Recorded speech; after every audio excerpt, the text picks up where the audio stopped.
Hello everyone, this is Flammy. We're back for episode 9 of my Let's Play. Okay, we've got our army all built up, and I've already queued up some units. Actually queued up a different composition for possibly a special attack. I'm not sure if I'll be uploading it or not, it sort of depends. I'll explain later. Okay, so we're just going to do a general attack. I checked the rest of the recent attacks we've had in our base and checked to see if there are any good targets to attack, and there are not currently any, so we're just going to do a general search for people. I did have a question. Actually, I probably should be looking at my base when I explain it. I'll answer this later. But later I'm going to answer the question, why do I only have one gold storage and one elixir storage? I was asked in a comment, and it's actually a very good question. Okay, this is sort of interesting. This guy just chose to get his air defense before he even got one stone wall. Not what I would have done. Doesn't have enough resources though to make it worth our attacking. Same with this guy. Putting your defenses in like solo walls like this isn't really a great idea. It just makes the archers that much more effective and also spreads out your defenses.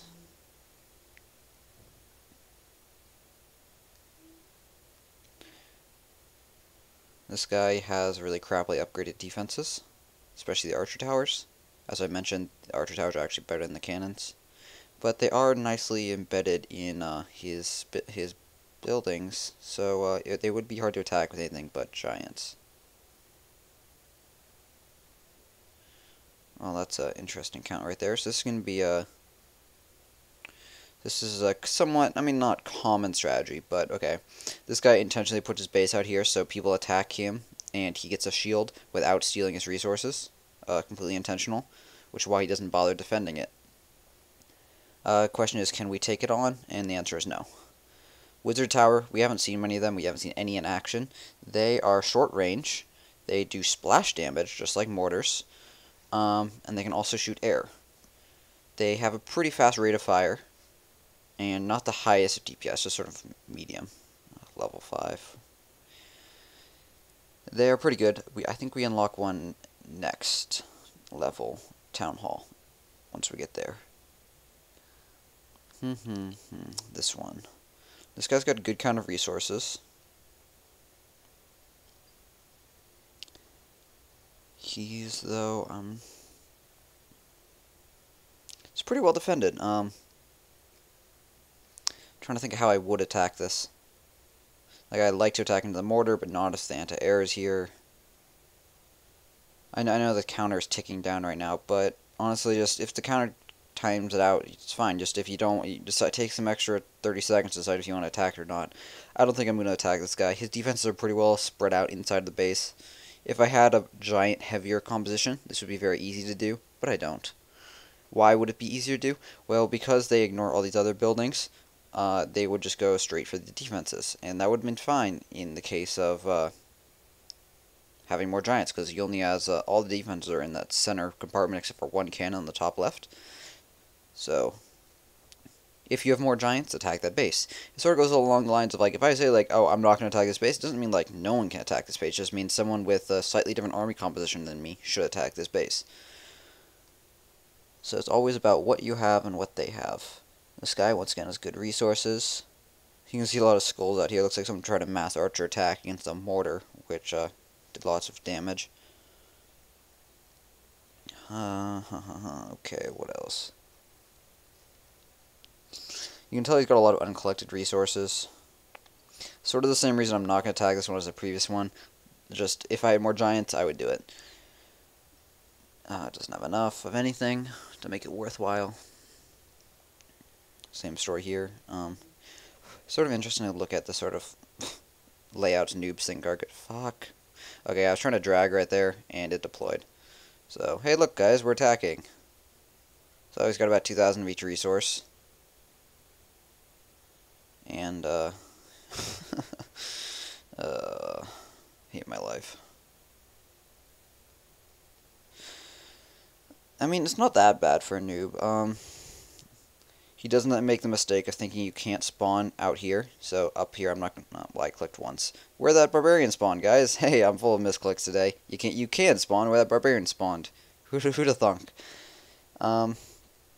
Sometimes you'll see people like this, they'll put their base all along the side and not put any walls along the back edge, because they're like, hey, they can't spawn there. We only need to defend out towards the center. But that is false. Yeah, I mean, all the resources are tied up in here, so we might as well just steal those. It's interesting, the trophy count relative is pretty equal. He only has because if we win, we 3-star and we get 20 trophies, and if we lose 11. And I think, are we going to lose? I mean, if I wanted to win this, I obviously could win this, but there's really no point in just spending units which we're not going to get resources back for. And actually, if you guys find this like particularly boring while I'm talking about this, let me know, and if I make this sort of mistake in the future, I can just crop it out of the video. Let's see, okay, we're at 22%, we've destroyed 3 buildings, so there's 5 to go, so yeah, we're definitely going to get a win out of this.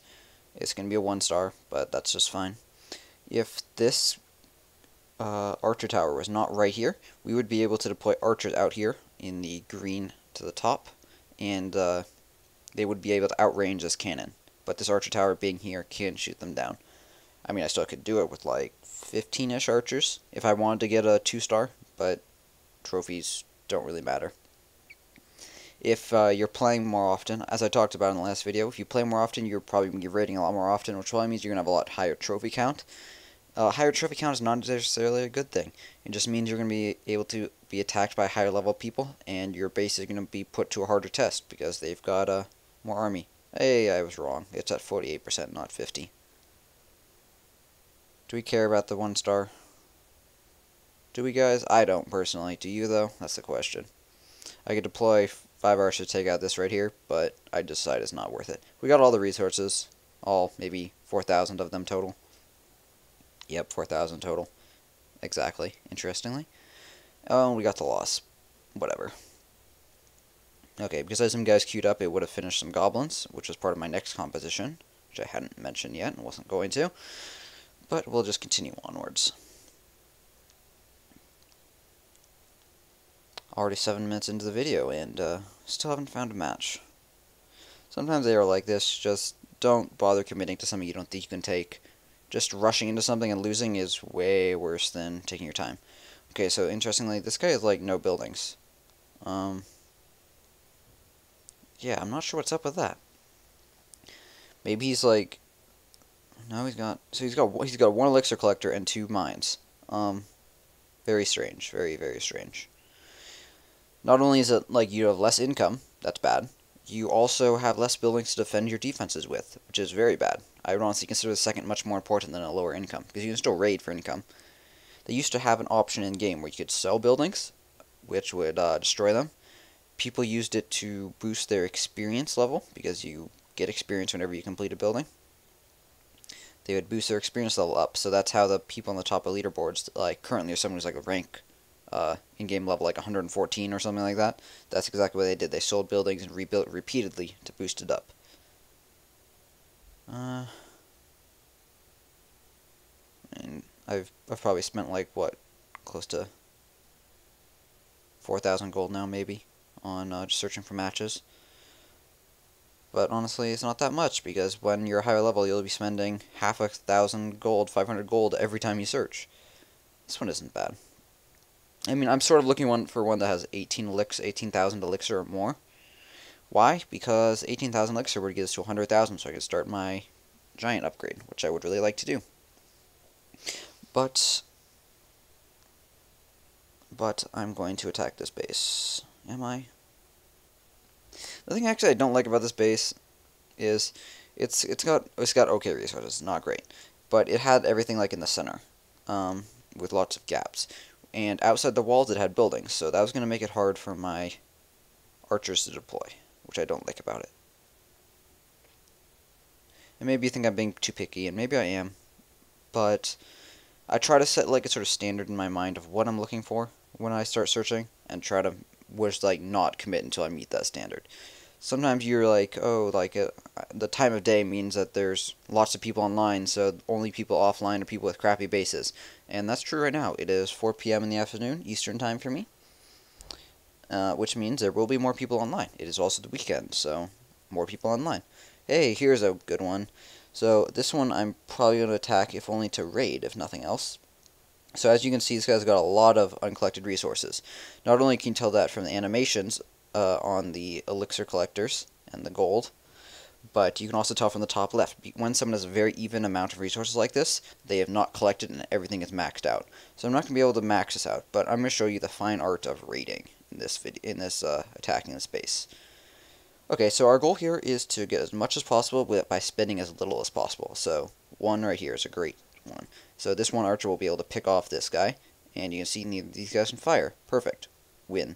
I'm going to deploy 1 here to take out this. It doesn't have resources, but then I'll be able to deploy some archers later to take out these 2. Although there's only level 2 or 3, so they're not going to have as much. Okay. Can I attack this? I can't attack this. I can't spawn guys outside the walls. They'll be too far away. If I spawn guys up here, like I just clicked, they'll be in the range of the mortar. So no, I can't attack that. Can I attack this? I think so. So put down a couple archers to start working on the laboratory so we can get in and attack that gold. We're going to be deploying a decent amount of goblins in a minute, but we're going to start with barbarians to soak up fire. Actually, I'm going to start with giants. I don't need my giants for my later composition. Okay, so these guys are in range.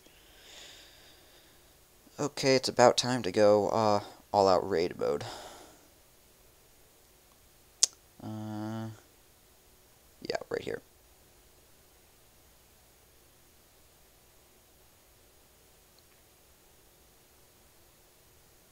So I position the goblins near the top level guys, which I want.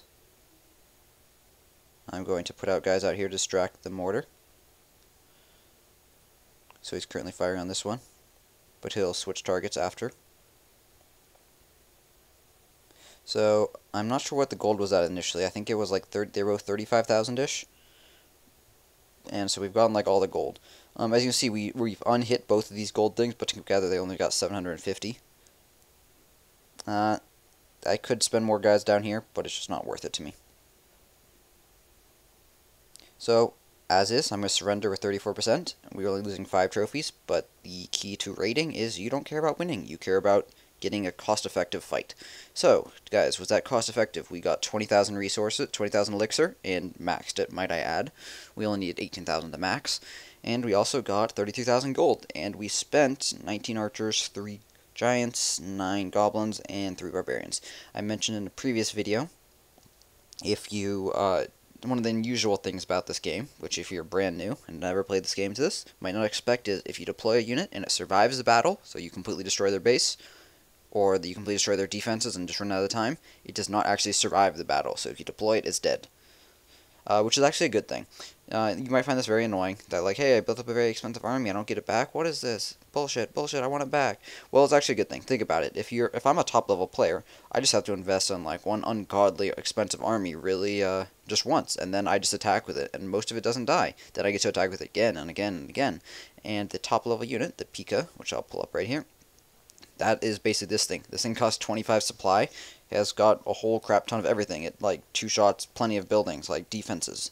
Maxed out defenses will get 2 and 3 shotted by it and stuff. It takes an hour to train. It's ridiculous. If you could just build a max army of Pikas, and you can at very high levels, they don't die that often. So it would not be uncommon to take out a maxed out base and only lose maybe 1 or 2 or none out of having 8 of them, which is the maximum number. So that is a good thing. I consider it a very good thing that your army is not refunded to you if it survives. Okay, so we've got gold to spend, we got elixir to spend. This is a good day. So you've only got 1 worker, so we're going to be careful not to use them up before we spent all of our resources. So we're going to spend this here. Spent. And we've now got gold, because we just spent all of our elixir in one go. And notice that did not take up our worker. So we still got 1 out of 2. The other one being occupied with, what did we send him off to do? The army camp? Yeah, the army camp. So he's up here in the army camp. Okay, so this is going to cost 90,000. So that leaves us with 25,000 extra, which leaves us with 5 walls to upgrade. Note, I could actually upgrade these walls again, so it costs 10,000 upgrades to the next level, the black walls, which I mentioned in the previous video, level 4. but we're going to do it to all of them, or all of the important ones, level 3 before we go any to level 4. Why is this? Well, look, okay, this is adding 200 health. If we upgrade it again, hey look, it adds another 200 health for twice the cost. Yeah, exactly. It adds the same amount of health for twice the cost, so that's why we're going to be doing all the important walls up to here first. Okay, that's all we can spend for now. And we're stuck with exactly 90,000 left, so let's start this guy up one day. Possibly our longest construction yet. Yeah, it definitely is, because this took 16 hours. This is taking one day. Maybe the mortar was one day. I'm not sure. Anyways, I'm going to cut this video off here, and we'll be back shortly for another special raid. See you guys soon. Bye.